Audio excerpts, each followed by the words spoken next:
Selamat petang saudara, musisi sekaligus calon wakil Bupati Bekasi Ahmad Dhani hari ini menemui Wakil Ketua DPR Fadlizon. Ahmad Dhani mengadu ke Fadlizon soal adanya upaya kriminalisasi yang ditujukan kepadanya terkait kasus dugaan penghinaan Presiden.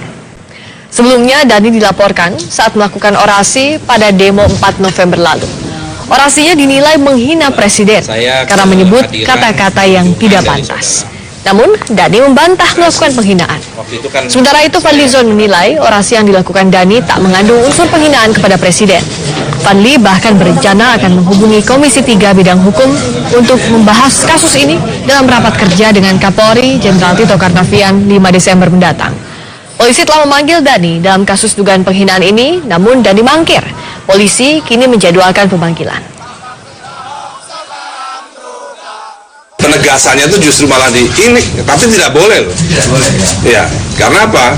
Karena saya ini ingin memberikan edukasi kepada floor di bawah ini. Itu yang memancing saya untuk mengeluarkan kata-kata binatang peliharaan tadi, bukan kata-kata kebun binatang loh ya.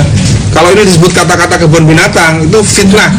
Karena nggak pernah ada di kebun binatang. Dia ada binatang peliharaan.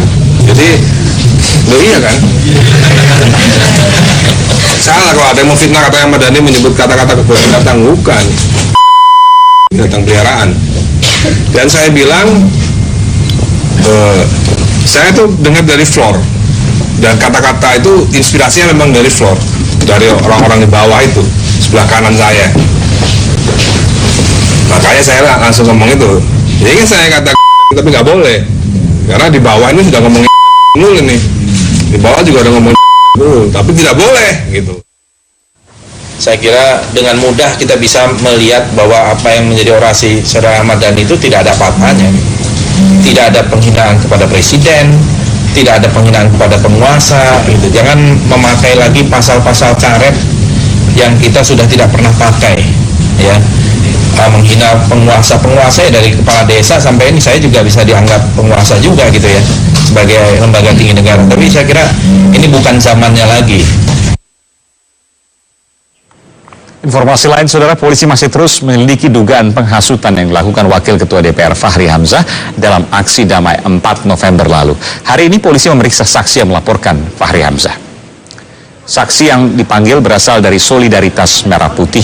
Mereka datang dengan membawa video rekaman Fahri Hamzah saat unjuk rasa yang diambil dari website fahrihamzah.com sebagai barang bukti. Dan dalam laporannya, Solidaritas Merah Putih menuding orasi Fahri provokatif dengan menyebut Presiden Joko Widodo telah berkali-kali melanggar hukum dengan tidak memberikan rasa nyaman kepada umat Islam. Yang berwajib dalam hal ini kepolisian dan kepada pemerintah, harusnya dia bisa memanggil kepolisian menanyakan hal itu, bukan dengan menghasut dan memprovokasi masyarakat agar masyarakat ke DPR, menduduki DPR, dan akhirnya terjadilah anarkis. Masyarakat mengajak masyarakat untuk menggulingkan pemerintahan Presiden Jokowi. Ya, penyidik Polda Metro Jaya akan segera mengirimkan surat panggilan kedua kepada Ahmad Dhani. Ahmad Dhani akan diperiksa sebagai saksi atas dugaan penghinaan kepada penguasa. Ya, dari sejumlah saksi yang telah diajukan pemanggilan, hanya pengacara Egy Sujana yang hadir ke Polda Metro Jaya kemarin. Sementara itu sejumlah saksi termasuk Ahmad Dhani, Ratna Sarumpait, Amin Rais, Munarman, Habib Rizik, dan Mulan Jamila tidak hadir. Ahmad Dhani dilaporkan ke Polda Metro Jaya oleh Projo pada 7 November lalu karena melakukan penghinaan terhadap penguasa ketika berorasi dalam aksi damai 4 November lalu. Ya, kita tunggu. Dilayangin kapan lagi? Ya belum tahu, ini penyidik, kita tunggu nanti jadwalnya kapan penyidik. Minggu depan? belum tahu. Tanggalnya belum tahu, nanti kita kasih tahu, kita update.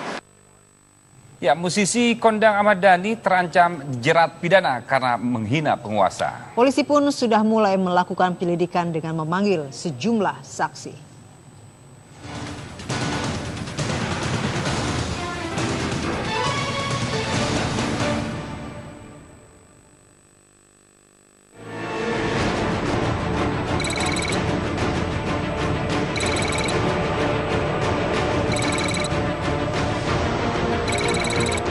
Aksi 411 meninggalkan sejumlah cerita yang bercabang kemana-mana.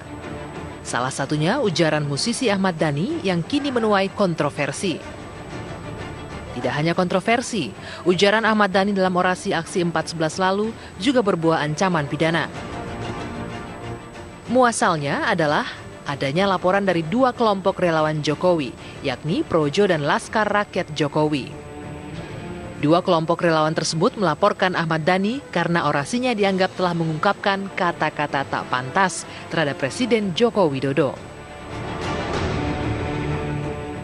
Melakukan pelecehan dan penghinaan kepada Presiden Republik Indonesia. Bentuknya banyak kata-katanya, kata-kata kotor ya. Dan sangat tidak beradab. Dia menyebut Presiden dengan nama-nama tutut dengan pasal 207 KUHP pidana.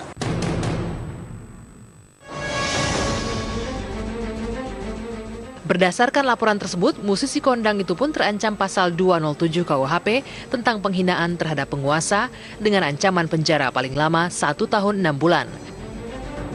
Dan pasal 160 KUHP tentang penghasutan dengan ancaman pidana paling lama 6 tahun penjara. Terkait muatan orasi Ahmad Dhani sendiri, pernah disikapi secara khusus oleh Presiden Joko Widodo. Presiden menegaskan hasutan kebencian dan penghinaan terhadap simbol negara harus diproses secara hukum sesuai aturan yang berlaku.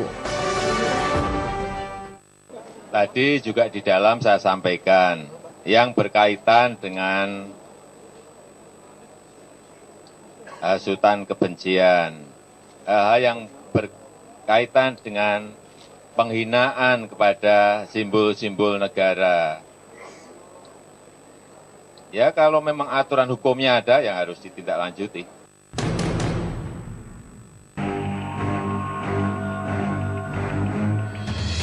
Sejak dilaporkan pada awal November lalu, polisi mulai memanggil sejumlah saksi pada Kamis 24 November kemarin. Pada tahap penyelidikan, setidaknya 8 saksi dipanggil oleh Polda Metro Jaya. Mereka adalah Ketua FPI Rizik Syihab, mantan Ketua MPR Amin Rais, juru bicara FPI Munarman, dan Bahtiar Nasir, pengacara Egy Sujana, aktivis Ratna Sarumpait, Ahmad Dhani, dan istrinya Mulan Jamila. Semuanya menyandang status sebagai saksi. Sayangnya, dari 8 orang saksi yang dipanggil, hanya Egy Sujana yang hadir. Egy sendiri mengaku bingung dengan pemanggilan polisi tersebut. Hal senada juga disampaikan oleh kuasa hukum Ketua FPI Habib Rizik dan Jubir FPI Munarman. Nah, menurut ilmu hukum yang saya tahu, pasal 207 ini berupa yang dimaksud penghinaan kepada penguasa. Nah, dalam teori hukum tentang penghinaan, itu harusnya yang merasa dihina itulah yang melapor. Dan pernah dibuktikan oleh Presiden SBY ketika merasa terhina oleh Zainal Ma'arif kalau tidak salah waktu itu, dia datang sendiri ke sini Presiden karena merasa terhina. Nah, jadi dikaitkan dengan itu, saya akan bertanya saja kenapa kok tidak ada laporan dari Presiden Jokowi. Status sebagai saksi itu tidak dijelaskan dalam panggilan perkara siapa yang menjadi tersangka. Kalau perkaranya fitnah atas penguasa, tentu penguasanya yang harus menjadi pelapor. Ini yang melapor orang lain.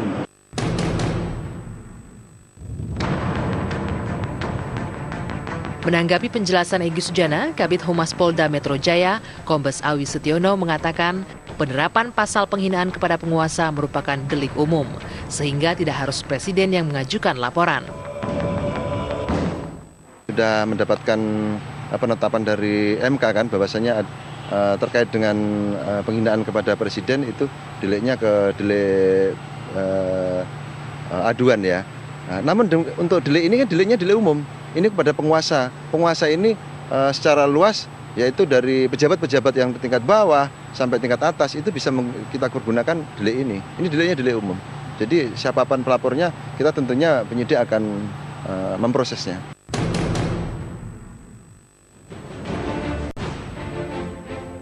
Sementara itu terkait 7 saksi yang tidak hadir dengan beragam alasan, polisi akan melakukan pemanggilan kedua hingga upaya paksa.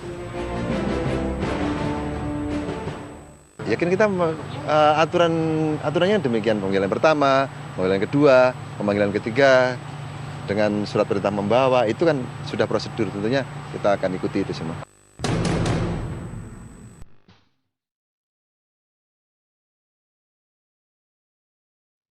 Serpihan cerita yang tersisa dari aksi 4.11 memang menjalar kemana-mana. Proses hukum pun menjadi salah satu jalur penyelesaian. Banyak pihak berharap berbagai serpihan cerita tidak mengaburkan isu utama. Dan semoga demokrasi di Indonesia tetap bergerak ke arah yang benar.